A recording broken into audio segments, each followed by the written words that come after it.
Y bueno, vamos a comenzar la clase de hoy, que como ya les había dicho, va a ser un repaso de transcripción y traducción del ADN. Los objetivos de la clase los tenemos aquí. Vamos a recordar la diferencia entre transcripción y traducción, porque ya la vimos en clases. También vamos a saber explicar cada uno de los procesos, o sea, estos procesos, tanto de transcripción como de traducción, tiene cada uno diferentes etapas, las cuales vamos a empezar describiendo. Y también, aquí agregué uno más, quería que aprendiéramos a valorar los esfuerzos científicos de nuestros antecesores, porque independiente de la carrera que terminemos estudiando, todos vamos a ser científicos, todos vamos a trabajar algún área de la ciencia en particular. Y por lo mismo debemos entender que la ciencia es un trabajo en equipo, pero también existe lo que se llama la propiedad intelectual. Por ende, si algún científico tiene alguna idea y quiere defenderla, ustedes tienen que respetar eso, porque es su idea. Y ya veremos que en el mundo de la ciencia también hay cosas truchas, también hay cosas feas. Entonces, todo eso es historia y de ello debemos aprender. Si no aprendemos de la historia, estamos condenados a repetirla. ¿Qué sabemos hasta este momento? Bueno, cuando hablamos de ADN, ustedes comprenderán que el ADN corresponde a material genético, ¿cierto? Y este material genético se expresa en forma de estos ácidos nucleicos, que son el ácido desoxirribonucleico, que es el ADN, y el otro ácido nucleico, que es el ARN, el ribonucleico. ¿Qué características tiene este ADN? Bueno, el ADN tiene una unidad estructural, o sea, unas piezas fundamentales que la componen, que son los nucleótidos. ¿Y cuáles son los nucleótidos? Ustedes saben, la adenina, la citosina, la guanina y la timina. Esas cuatro. ¿Cuál es su función? Es la de almacenar la información genética de los seres vivos. ¿Qué forma tiene el ADN? Se preguntaron ustedes. La forma del ADN se describe gracias al modelo de la doble hélice, ¿vale? Un modelo de dos líneas que se van enrollando una frente a la otra. ¿Y cómo se replica? ¿Cómo se duplica? Se me pierde el mouse. Se replica gracias a la replicación semiconservativa. Ya vamos a ver en qué consiste esta replicación semiconservativa. ¿Y dónde está este ADN? En el caso de la célula eucarionte está en el núcleo, y en el caso de la célula procarionte se encuentra flotando en el citoplasma, sin una estructura definida. Recordemos que las células procariontes, las bacterias, no tienen endomembranas, y eso es la diferencia de las eucariontes. No tienen más membranas aparte de su membrana celular, que es la plasmática, y de la pared, que es algo que comparten junto con las células vegetales.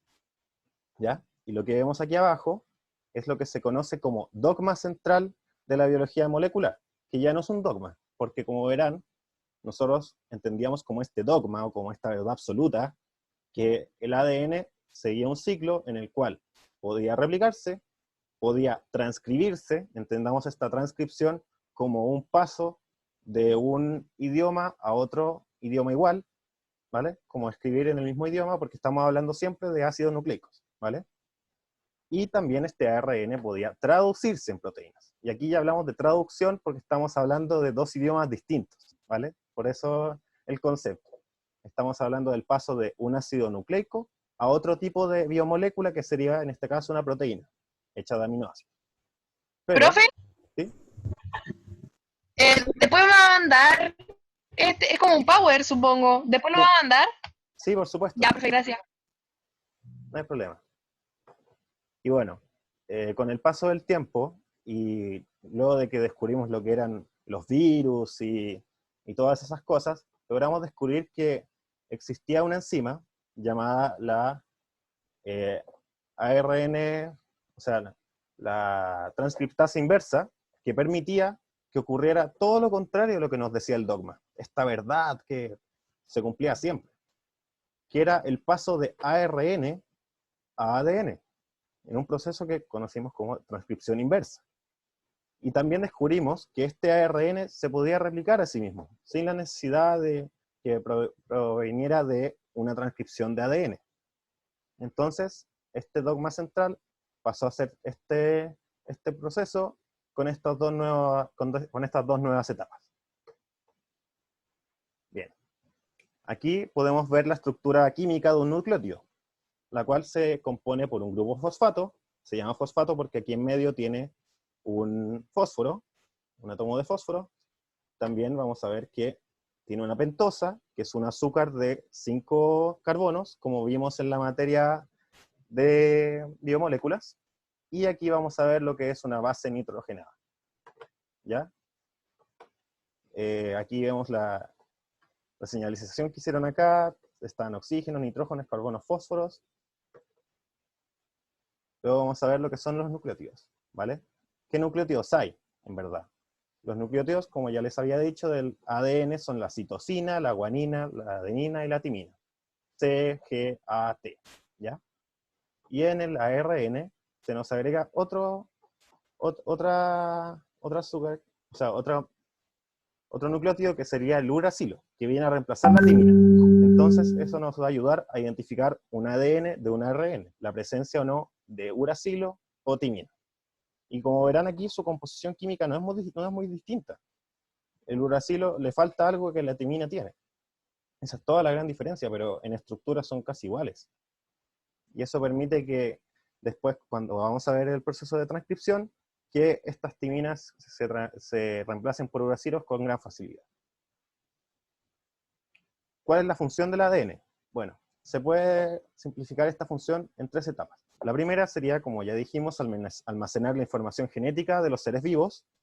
También tiene la función de conservar esta información, y también tiene la función de replicarse a sí mismo para poder permitir la división celular y que la célula pueda multiplicarse sin que su información genética se vea alterada. Y aquí está un recordatorio del proceso de replicación con la enzima que nos permitía todo este proceso, que era la ADN polimerasa, y la dirección en la que ocurría, tanto en la hebra adelantada como en la retrasada. Ahora vamos a ver el tema del modelo de la doble hélice, que también se le conoce, ustedes pudieran haberlo conocido como modelo de Watson y Crick. Pero a nosotros nos interesa saber quién es Watson y Crick y quiénes fueron los científicos detrás de este modelo. Bueno, primero tenemos que conocer a esta señorita que vemos acá, llamada Rosalind Franklin, química y cristalógrafa inglesa. Ella se dedicó a sacar fotos utilizando difracción de rayos X, ¿sí? Y esta radiación le permitía a ella ver cosas que sin esa presencia de radiación no se podrían haber descubierto. Por ende, ella se dedica su vida a dominar la herramienta para estudiar la estructura del ADN, ¿vale? Provenía de Inglaterra, se va a Francia para estudiar, luego vuelve a Inglaterra y llega al King's College de Inglaterra, que es una universidad muy prestigiosa. Ahí, siendo ya trabajando en la universidad, tiene un estudiante de doctorado llamado Raymond Gosling. Entonces, este estudiante tomó esta fotografía que vemos aquí atrás, llamada fotografía 51, que fue la prueba definitiva para demostrar que la doble hélice, que es lo que podemos apreciar acá, era el modelo correcto para describir la estructura que poseía el ADN, la forma que tenía. Sucede que en el King's College también trabajaban otros 3 científicos. Junto con Franklin trabajaba Maurice Wilkins, y más en el área de la biología teníamos a James Watson y Francis Crick. El tema es que Wilkins trabajaba con Franklin en su laboratorio, y cuando Gosling saca la fotografía y Franklin la revela, descubriendo así el modelo de doble hélice, Wilkins, sabiendo que Watson y Crick también estaban investigando en ese tema, le muestra la fotografía a Watson y Crick sin el permiso de Franklin, y tampoco sin el permiso de Gosling, y finalmente, unos meses después, Watson y Crick publican este modelo con todas sus justificaciones, y apenas mencionan a Franklin, o sea, dicen, y gracias a las investigaciones que realizó Franklin en su agradecimiento, pero nada más. Nunca revelaron que esta fotografía fue clave en el modelo de la doble hélice, y finalmente, gracias a esta imagen, fue que se logró descubrir el modelo, y luego estos 3 sujetos ganaron el Premio Nobel de Medicina en 1962. En cuanto a Franklin, nunca se le reconoció esto, y de hecho murió muy joven debido a la misma exposición a la radiación. Entonces, aquí es clave yo quería explicar el modelo de la doble hélice, pero no explicarlo como el modelo de Watson y Crick, porque ellos no fueron los únicos que colaboraron en el descubrimiento de este modelo. Así que un poquito de historia para comprender más cómo se llegó a estos modelos que estudiamos hoy en día. Y bueno, la estructura del ADN, como la veníamos diciendo, es esta doble hélice, compuesta por nucleótidos, y que le permiten, gracias a proteínas llamadas histonas, condensarse en cromosomas que vamos a encontrar en el núcleo. O sea, los cromosomas los vamos a encontrar cuando la célula se divida. Pero mientras tanto vamos a ver esta estructura de doble hélice condensada en una estructura llamada nucleolo, y ese nucleolo, que es esta zona más oscura del núcleo, se va a encontrar dentro del núcleo y dentro de la célula. Esto en el caso, obviamente, de células eucariontes. Como veníamos diciendo, en procariontes vamos a encontrar al ADN flotando en el medio del citoplasma, formando una cadena de ADN circular. Ahora vamos a ver el proceso de transcripción del ADN, que va a tener 4 etapas: la iniciación, la elongación, la terminación y la maduración. Pero ojo, la maduración solo la vamos a ver en ciertos organismos. Vamos a ver cuáles. Primero tenemos que saber cuál es la enzima clave, la proteína clave, que nos permite que todo este proceso sea posible. Esta es la ARN polimerasa, que como también es el caso de la ADN polimerasa, su función es leer las cadenas y empezar a complementar bases. En este caso, lee una cadena de ADN que va a ser su molde, y va a empezar a llamar a nucleótidos libres, que se van a unir acá, obviamente reemplazando la timina, cuando aquí en vez de adenina timina se va a formar una adenina uracilo, y esa complementariedad de bases le va a permitir ir construyendo la cadena de ARN. En el proceso de iniciación, lo primero que tiene que hacer esta ADN polimerasa es encontrar unos fragmentos de ADN en las cadenas llamadas promotores. Y estos son distintos dependiendo si estamos hablando de células procariontes, en este caso bacterias, o de células eucariontes, que vamos a ver el ejemplo en nosotros los humanos. En el caso de las bacterias, vamos a ver que van a existir 2 segmentos, o 2 elementos, como le llaman aquí, que se van a llamar el -35 y el -10. ¿Por qué se llaman así? Porque, como veremos acá, al primer nucleótido que se empieza a leer, que va a ser nuestro sitio de inicio de transcripción, le vamos a llamar 1, y al igual que cuando hacemos las coordenadas, hacia atrás van a ser los negativos, entonces 10 nucleótidos antes del sitio de inicio va a estar la caja tata, que va a ser este segmento de acá. Y 35 nucleótidos antes del inicio vamos a encontrar el elemento -35, que es el que vemos acá. Entonces, cuando la enzima llega y detecta estos 2 elementos, sabe que 10 nucleótidos después del elemento -10, que es la caja tata por esa secuencia de ahí, va a empezar a transcribir. ¿De acuerdo? En el caso de los humanos, vamos a encontrar dentro de toda la secuencia que es el promotor, porque el promotor es todo esto, no solo la caja, igual en el caso de las bacterias. Dentro de este promotor siempre vamos a encontrar una caja tata, que es esta secuencia de acá. Y cuando la RNA polimerasa encuentra esta caja tata, llega un factor de transcripción, que entendámoslo como una de estas piezas que nos van a ayudar a la transcripción del ADN. Llega el primer factor de transcripción, luego llegan los siguientes, empiezas a ensamblar esta enzima que va a permitir la transcripción, y finalmente llega la ARN polimerasa 2. Luego vamos a ver el proceso de elongación, en la cual, luego de haber leído los promotores, y luego de que llegan todos los factores de transcripción, llega esta ARN polimerasa, y esto le permite abrir, al igual como lo hacía la helicasa en su momento, abrir las hebras y comenzar a leer la hebra molde, que es la que a la enzima le interesa. ¿Hasta ahora hay preguntas?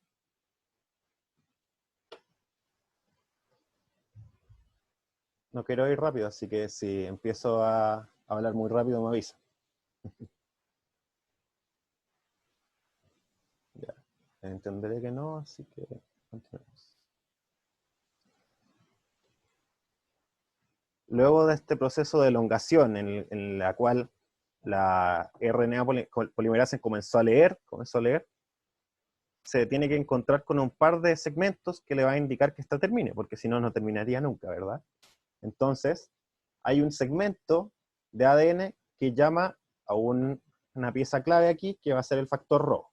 Entonces, cuando la ARN polimerasa lee este sitio de unión para el factor Rho, llega este factor y comienza a pasar la cadena de ARN que se estaba generando por acá, y finalmente cuando llega a este punto de terminación, que es otra cadena de nucleótidos especial, el ARN se desensambla, las hebras de ADN se vuelven a unir, y la hebra de ARN resultante se libera.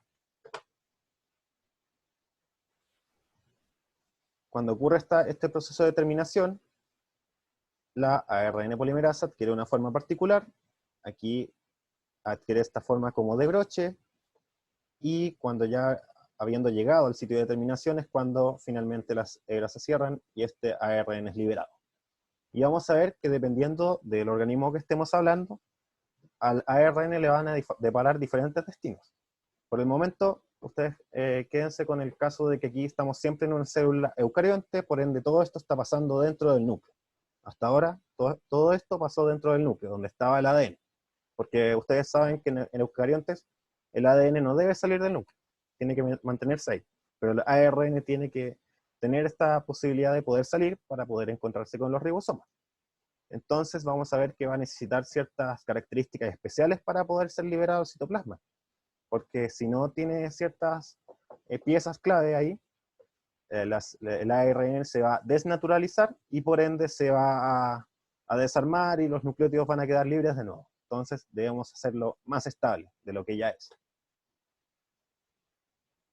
Y aquí por eso les puse ojo a las diferencias, que en una célula procarionte, en una bacteria, veríamos que la transcripción termina con la terminación que vimos, con esa etapa, y como estamos siempre en el citoplasma bacteriano, esta cadena de ARN sería liberada simplemente, sin ningún intermedio. Y todo sería transcrito. No habría divisiones, como vamos a ver en el caso de eucariontes.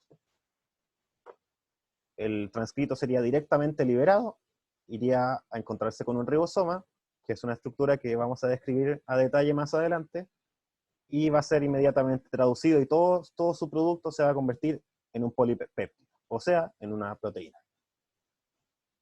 En cambio, en la célula eucarionte no podemos liberar el ARN así como así.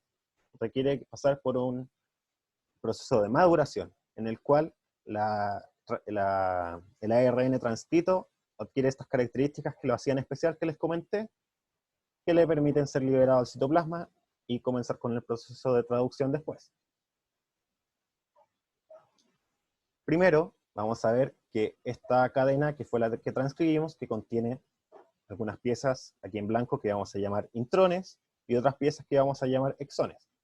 Cuando todavía están todos estos intrones y exones ensamblados, al principio, al extremo 5', se le agrega un cápside, que es una guanina especial, una guanina mucho más estable, más dura, que le permite moverse por el citoplasma sin problemas, sin que se desnaturalice.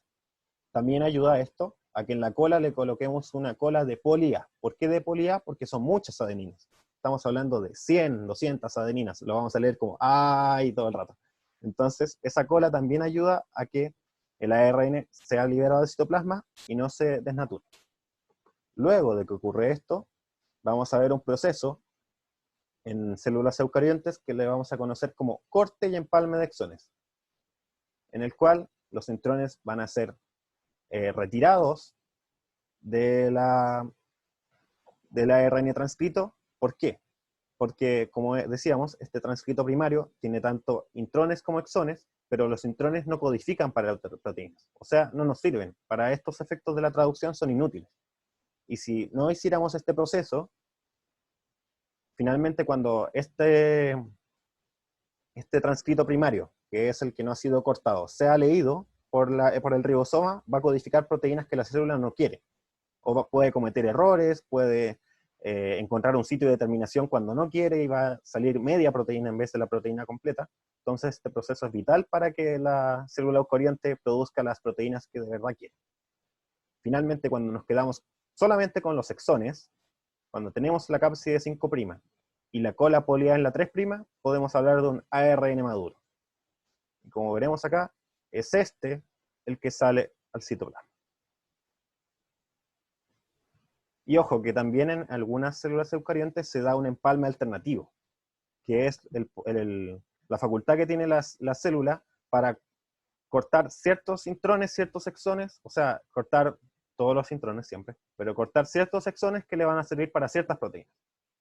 Y vamos a ver también que si ocurren estos empalmes alternativos, que van a tener diferente orden o diferente ensamble, vamos a codificar diferentes proteínas, porque van a ser diferentes los nucleótidos que estén en esas cadenas.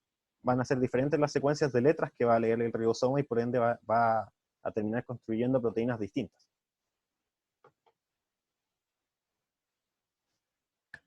Luego de eso podemos comenzar a hablar del proceso de traducción. ¿Hay preguntas respecto a transcripción?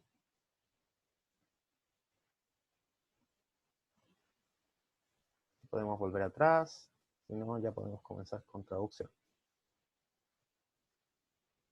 Si no pueden hablar por el micrófono, también la pueden escribir, recuerden. Pero si no es el caso, podemos seguir con la explicación, ¿vale? Ya. Vamos a ver que el proceso de traducción tiene 3 etapas. La primera va a ser una iniciación, luego va a ocurrir una elongación, que se llama igual que la transcripción, y finalmente va a ocurrir un proceso de terminación. No va a ocurrir una maduración, porque el producto de la traducción, recuerden, es una proteína, no una ARN. Entonces esa proteína ya no va a pasar por otro proceso de lectura, va a ser utilizada en otros procesos. ¿De acuerdo? Bien. Vamos a ver cuáles son estas 3 etapas. Pero primero, no podemos empezar con este proceso sin antes saber cuál es el ARN de transferencia. Ya sabemos cuál es el ARN mensajero, que es esta cadena que acaba de ser liberada del núcleo, con su madurez completa, la cápside 5', la cola poli A, y solamente con exones. ¿De acuerdo? Pero necesitamos conocer también a este amiguito, que es el ARNT, que es, por así decirlo, un delivery de aminoácidos. ¿Por qué? Esta estructura, que bueno, no es así, esta es una representación, pero en otros libros la verán como un NADGRUS, que contiene en un extremo 3 nucleótidos, que vamos a llamar anticodón, que son complementarios al codón que el ribosoma está leyendo, del ARN mensajero, que es esta cadena morada. Entonces, tenemos el ARN mensajero, el ARN de transferencia, que se dedica a traer aminoácidos al proceso de traducción, y también tenemos un tercer tipo de ARN, que es el ARN ribosomal. Con él se construyen los ribosomas, que si bien los estudiamos en la materia de organelos, no son considerados organelos, porque también los encontramos en las células procariontes, y no están constituidos por membranas, sino que son 2 pies. En el caso de los seres humanos vamos a tener esta pieza grande, que también podemos verla aquí, que es la pieza 5S, y la pieza chica que se llama 30S. La S es un factor de sedimentación, que no viene al caso acá. Ustedes solamente se tienen que preocupar de que se llaman 50S y 30S. Entonces, ya conociendo esos 3 tipos de ARN, podemos comenzar a explicar lo que es la traducción. Cuando el proceso de traducción inicia, vamos a ver que este ADN mensajero entró en contacto con la pieza 30S del ribosoma, y esta pieza 30S leyó el codón de inicio, que es el AUG. Si una cadena de ARN mensajero no tiene un AUG, quiere decir que no va a codificar nada, que no va a generar ninguna proteína. Por ende, ojo ahí, siempre tiene que comenzar leyendo un AUG. ¿Y qué trae consigo el AUG? Bueno, cuando lee la 30S el AUG, llama a una RN de transferencia que trae consigo una metionina, que es el aminoácido que inicia todas las proteínas. Porque ya que sabemos que el AUG tiene que iniciar todas las codificaciones, ese AUG trae un anticodón, que es su complementario, que es UAC, y ese UAC trae consigo a la metionina. ¿De acuerdo? Bueno.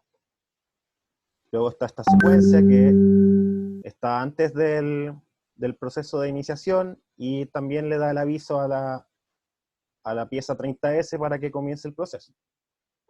Finalmente llega la subunidad ribosomal grande, la 50S, que se instala acá, y esta pieza tiene 3 espacios, que vamos a conocer como A, P y E. ¿De acuerdo? Instalado esto, podemos comenzar a transcribir. Y bueno, el proceso difiere un poco cuando hablamos de eucariontes. Cuando hablamos de eucariontes, la subunidad ribosomal pequeña trae consigo al UAC y se une a la cápside 5' de la que le sale, por ende, por eso es tan importante, también porque permite que el ARN mensajero no se desnaturalice en el citoplasma. Leen este codón de inicio, la subunidad menor, la 30S, se acopla junto con el UAC y se corre a un lado, así igual que el broche de una chaqueta, para que el anticodón, que es el UAC, se acople y trae consigo la metionina. Luego llega la subunidad grande, como ya les había dicho, y están estos 3 espacios que nos van a permitir que ocurra la traducción. Luego vamos a ver la etapa que es la elongación de la traducción, la cual va a comenzar acá. Consideremos que ya tenemos nuestra metionina aquí instalada, y va a llegar con los siguientes 3 nucleótidos, que va a ser el siguiente codón. Recuerden, el codón son 3 letras, son 3 nucleótidos, y ese codón va a llamar a otro anticodón, que es su complementario, y se une, ¿de acuerdo? Se une anticodón con codón, se instala en el espacio A, y en el espacio A se une aquí, perdón, el aminoácido que trae consigo con el MET, ¿cierto? Con la metionina. Al igual que una cremallera, entendamos que el ribosoma es este cierre de chaqueta. El cierre de chaqueta se corre y libera al ADN de transferencia, al ARN de transferencia que traía consigo al codón anterior. ¿De acuerdo? Luego de que se unen los aminoácidos, porque el aminoácido va a quedar colgando siempre del codón que se instaló en A y luego se va a instalar en P, a la espera que llegue otro codón al espacio A. Y el espacio E de exit, de salida, es el que finalmente expulsa al ARN de transferencia hacia afuera. Y así se va a ir hilando esta proteína, aminoácido por aminoácido, dentro del ribosoma. Finalmente, para que todo este proceso termine, se debe encontrar el ribosoma con una secuencia de términos. Existen 3. Está UAA, UAG y UGA. Una vez que se encuentre con cualquiera de estas secuencias, es cuando el ribosoma deja de codificar, deja de leer. Y aquí no se llama ningún ARN de transferencia a complementar con un anticodón y agregar otro aminoácido. No, estos no codifican ningún aminoácido, estas secuencias de términos. Y aquí lo vamos a ver. En lugar de eso, estas secuencias llaman a un factor de liberación, que es una pieza especial que nos permite liberar todo este conjunto de tanto aminoácido con el ADN de transferencia que estaba ubicado acá. Ese ARN de transferencia se corre al espacio E, por ende es expulsado junto con todo el aminoácido, luego se va a liberar acá, queda el polipéptido, o sea, la cadena de péptidos de proteínas libre, y también el ARN de transferencia liberado para que pueda ayudar a otro proceso de traducción. Finalmente, una vez que este factor de liberación se instala, Se desensambla el ribosoma, estas 2 piezas se liberan, el resto del ADN, del ARN mensajero también, queda libre, y así quedarán hasta que ocurra otro proceso de traducción.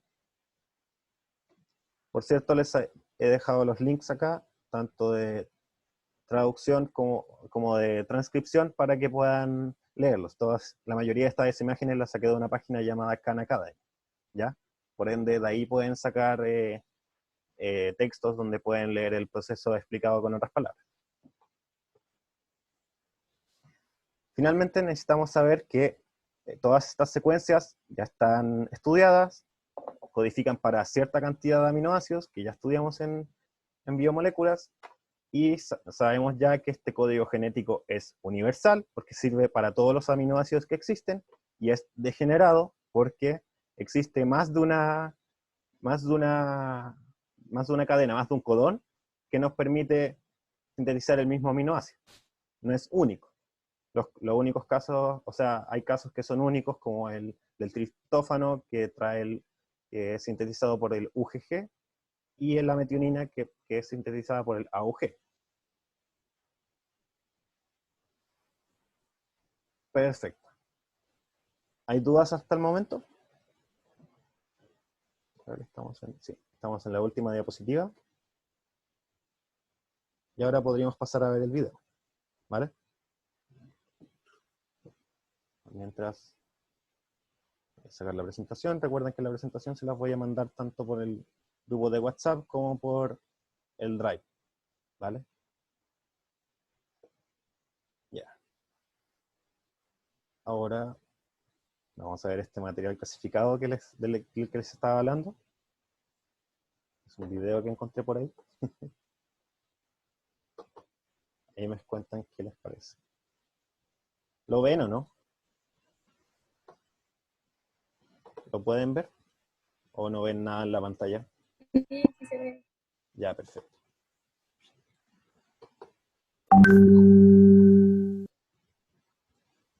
Esto es como de tiempos prehistóricos. No, mentira, desde hace 2 años. En este video hablaremos sobre la transcripción y traducción del ADN, explicando sus procesos. ¿Qué tal se escucha? ¿Bien o no? ¿Muy fuerte, muy bajo? Sí. ¿Súper? Ojalá lo haya tenido. Ya, perfecto. Entonces vamos a ver este video, ojalá quede más claro, y ojalá el Jorge de hace 2 años explique mejor que el Jorge de ahora.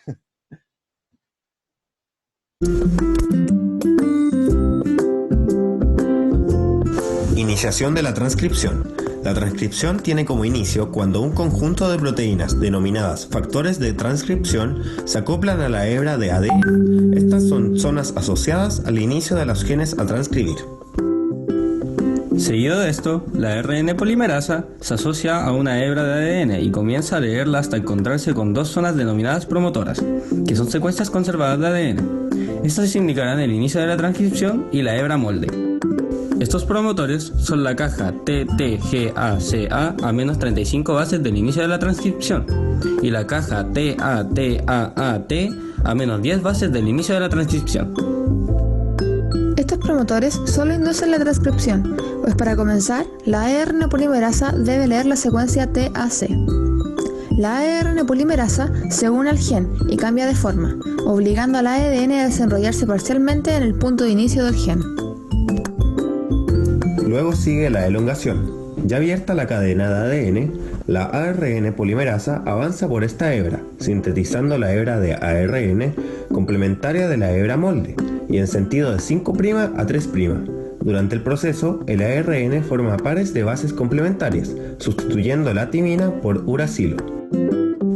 Cuando ya se han agregado aproximadamente 10 nucleótidos al ARN en crecimiento, este se desprende de la hebra de ADN, permitiéndole recuperar su forma de doble hélice. Ahora continuaremos con la terminación. La transcripción concluye cuando la RN polimerasa lee una secuencia de término en la hebra de ADN. Las secuencias de término pueden ser ATT, ACT o ATC. Una vez leída, la RN polimerasa junto al ARN producto de la transcripción se separan de la hebra molde. El ARN producto se llamará transcrito primario. Maduración. Este proceso se diferencia acorde al tipo de organismo. En eucariontes, el gen se transcribe individualmente, lo cual generará un ARN monocistrónico, y a su vez, cada gen poseerá su propio control transcripcional.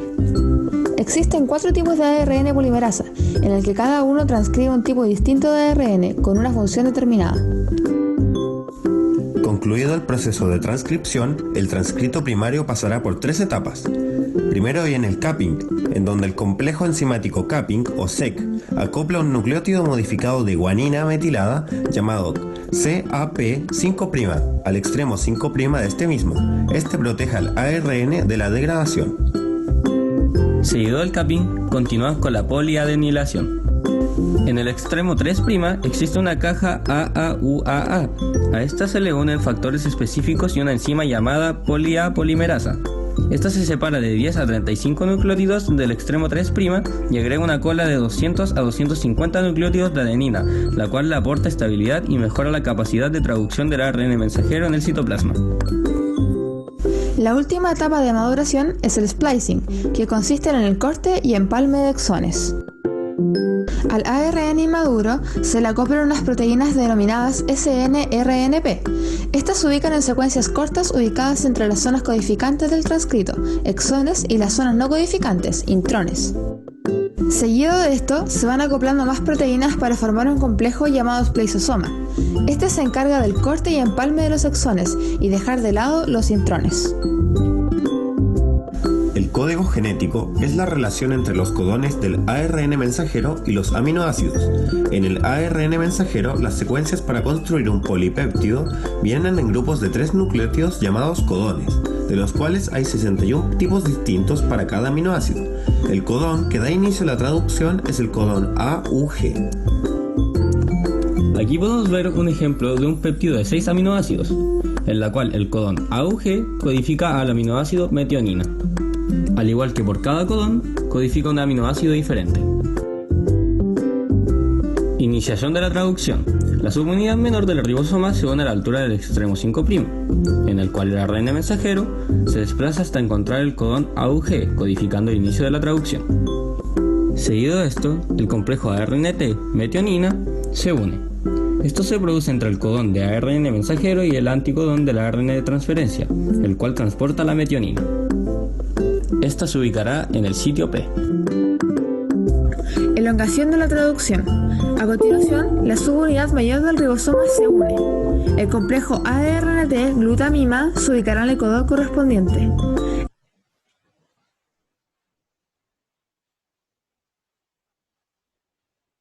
Elongación de la traducción. A continuación, la subunidad mayor del ribosoma se une. El complejo ARNT glutamina se ubicará en el codón correspondiente. El centro activo del ribosoma al que se une este complejo se le llama región aminoácil.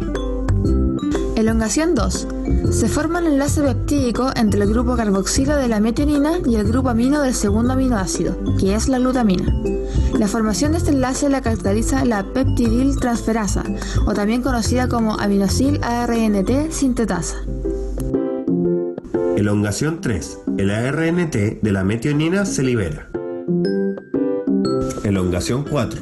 El ARN mensajero se traslada, quedando el ribosoma sobre el siguiente codón que será codificado. Elongación 5. En esta elongación entra el complejo ARNT cis, que corresponde a la cisteína, el tercer aminoácido. Elongación 6.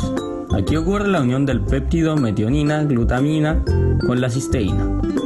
Elongación 7. Se libera el ARNT que corresponde a la glutamina, que es el segundo aminoácido.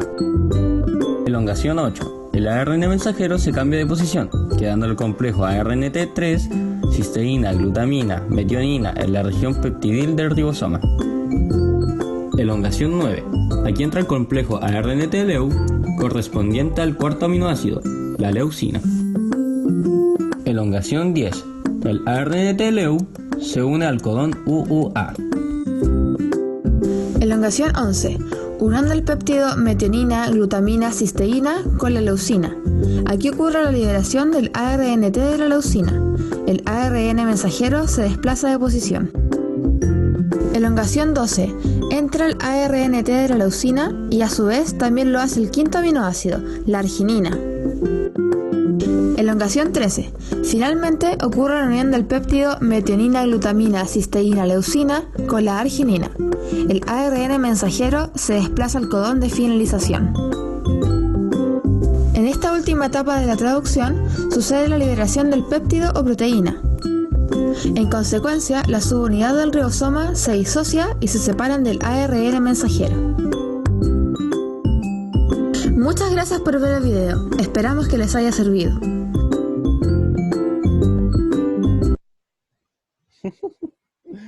Ay, no, qué mal. Qué vergüenza. Bueno, chicos, ese fue el video. También se los voy a compartir, por cierto, para que lo puedan ver. Si quedaron confundidos con el tema de las elongaciones, que había como 1000 elongaciones, ese fue el caso para la proteína que se estaba sintetizando en ese momento. ¿Ya? Entonces, tuvimos alrededor de 12 o 13 etapas que fueron las que mencionamos ahí, en la cual ocurría el mismo proceso. O sea, ARN entraba, empujaba al otro aminoácido, se unía el aminoácido con el otro que ya estaba, y se empujaba al otro hasta el E para que saliera, y así sucesivamente. ¿Vale?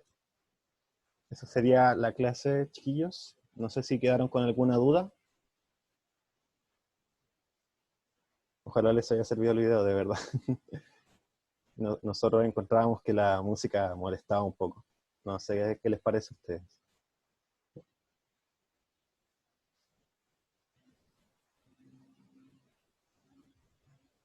¿Siguen ahí o no? Muy aburrido el video. Ah, estuvo bueno, qué bien.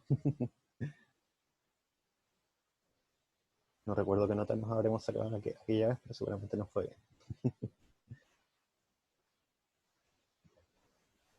Bueno, chicos, si no hay más preguntas, quedaríamos hasta acá y nos estaríamos viendo la próxima semana, ¿vale? Por cierto, novedades. Nosotros vamos a estar de semana de receso en la universidad. Todas las carreras van a estar sin clases, sin ayudantías, para que puedan pedir horas de taller a sus profesores. No deberían tener ningún problema ya que no tienen clase, así que ojo ahí. Y también si es que quisieran alguna ayudantía o alguna clase de alguna otra materia, como el repaso que se hizo ayer, pueden solicitarlo, no hay ningún problema, para que nos vayan avisando, ¿vale? Recuerden que nosotros los profesores siempre estamos para ustedes. Voy a dejar de grabar acá.